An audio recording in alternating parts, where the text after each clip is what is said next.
This is the new Audi E-Tron GT RS, which is an unhelpfully long name when you're trying to time one of these walking pieces to camera. However, it has 590 horsepower, over 600 in overboost. It costs between 120 and 140,000 pounds, and if, like me, you think it looks sensational, it'll interest you.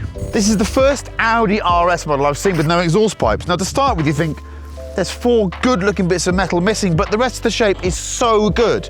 Massive hips here, great big bulbous wheel arches. It looks fantastic, and the payoff is at the front, where there's no great big silly grille. Look at this, tight, clean. I mean, sometimes you buy a car and looks alone. This might be one of them. Now, all electric car interiors seem to be chasing Tesla with one massive, great big screen here.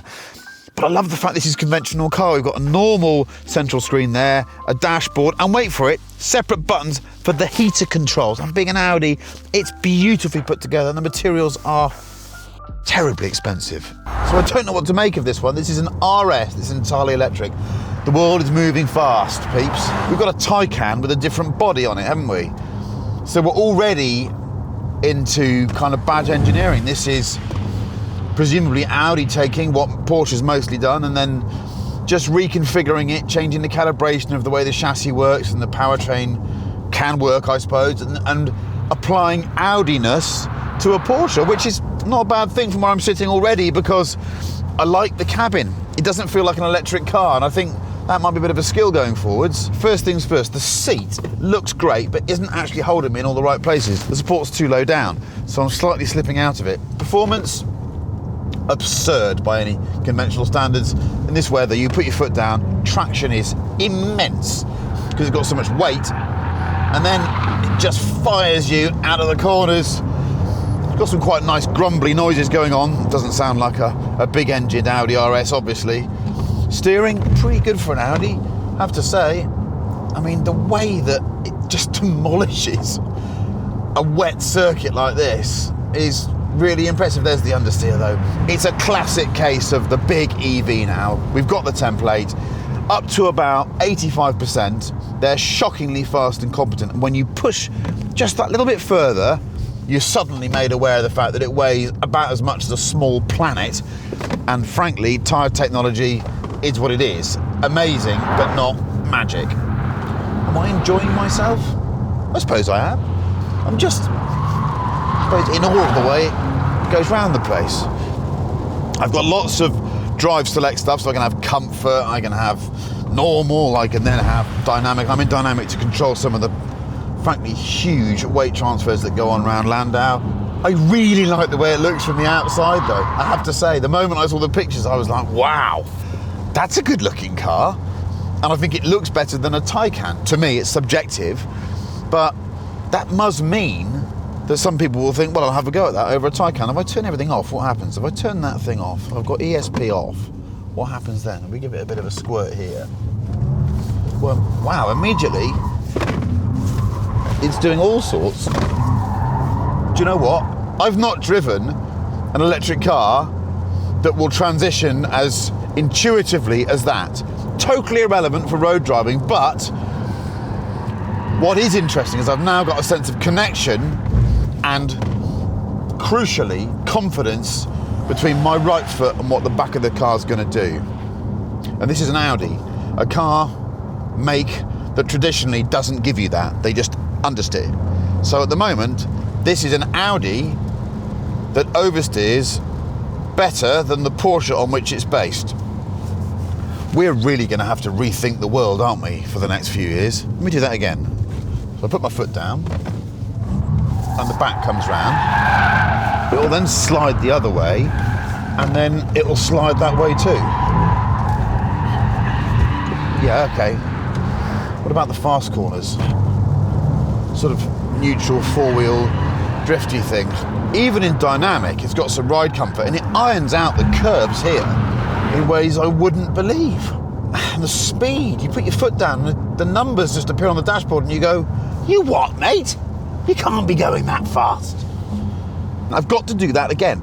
I've got to understand how this thing is being more intuitive than any electric car I've driven before. So put my foot down, again, there's the oversteer, go back the other way, yep, there's the transition, and then back You what? In an Audi? Why is an Audi doing that? There's a bit of understeer there. It doesn't like being lobbed in. You put too much energy into the tyre, the front tyre that's supposed to grip and then allow you to rotate it, it won't. This is all hugely irrelevant, I know. Range, well, 90% range, it had 230 miles when it arrived, and that's disappearing quickly.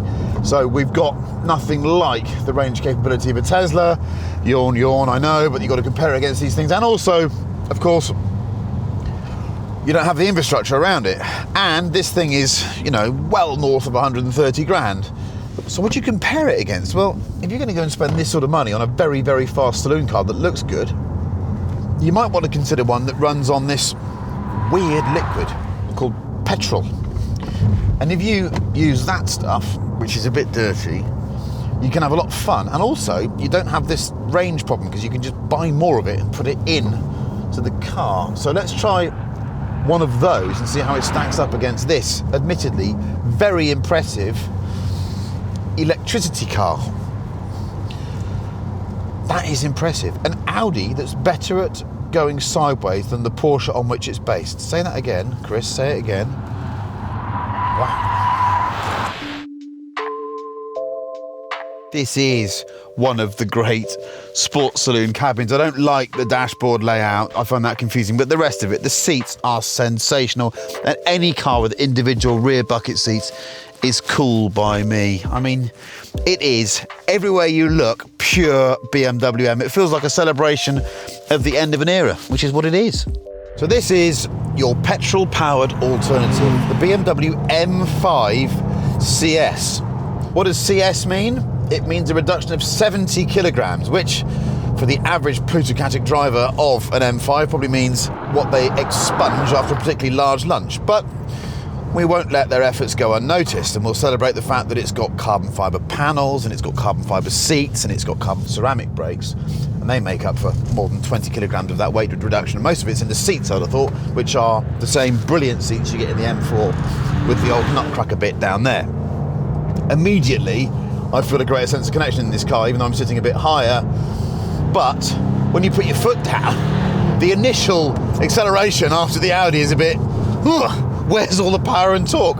Bearing in mind this has got over 550 foot-pounds of torque and 635 horsepower. It's a monster. 0 to 60 in 3 seconds, 0 to 124 in just over 10. It's only 0.3 of a second quicker over that last yardstick, so it's not a massive step, but the suspension has all been recalibrated. It's got better bits where you need them for pounding around a track. Although who's going to buy one of these and pound around a track, I do not know. I think it looks pretty funky from the outside with those gold wheels. Feels like a big car. Does change direction a bit better than the Audi. Because I've got a bit of noise, I already feel like I'm doing more. And I've got a gearbox, which, although I'm having to use paddles, and yeah, once you get up it, once you get beyond about 70 miles an hour, this thing strolls on in a way that the Audi can't compete with.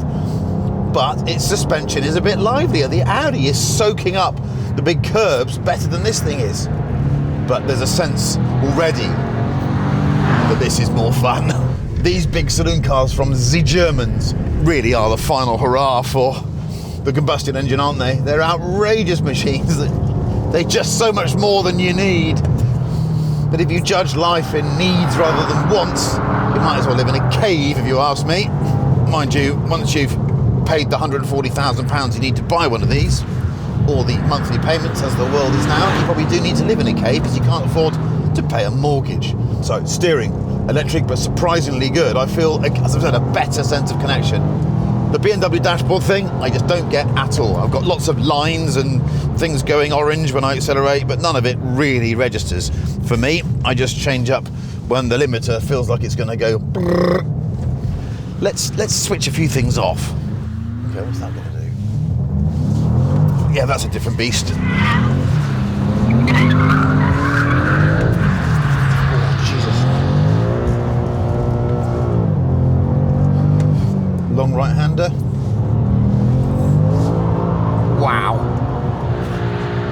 Oh, what a bloody monster! Wow! Okay. The Audi leaves you a bit surprised at what it'll do, whereas this thing is just silly. Good Lord.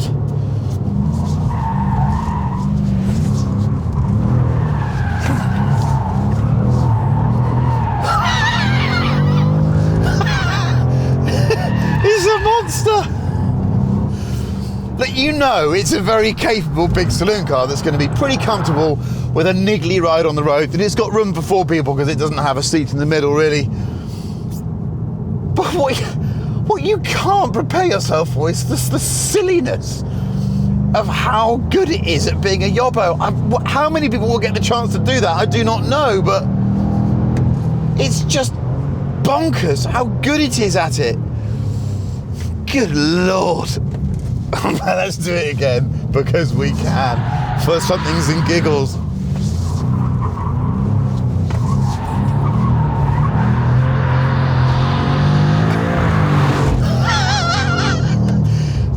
And then the fast one, you just wind the lock on at whatever it is, 90 miles an hour. Good Lord. BMW, I salute you. I know some of your social media has been totally about face recently, and I hope you fired them all. But you're still a company capable of making a 4-wheel drive super saloon that can go 2-wheel drive on a circuit and pull shapes that frankly make anything on Strictly look a bit average. I love it. I love M cars. Maybe more than anything you can say out loud or you can write or type. Maybe just the response you get from someone that's just laughing behind the wheel as a 2-ton saloon car is carving shapes like that is all you need to know. The price is silly. I wish it looked a bit funkier. I wish it had more stance to it between that and a normal 5 Series. But other than that, what a magnificently pointless fast saloon car. And if you can, you should, while you still can. Good Lord. That really is the most outrageous fast saloon car I've driven. It's unbelievable in so many ways, hard to justify. But right now, if you wanted something in that marketplace, it's hard not to choose that. But right now also, this represents a great starting point for the future of electric RS Audis.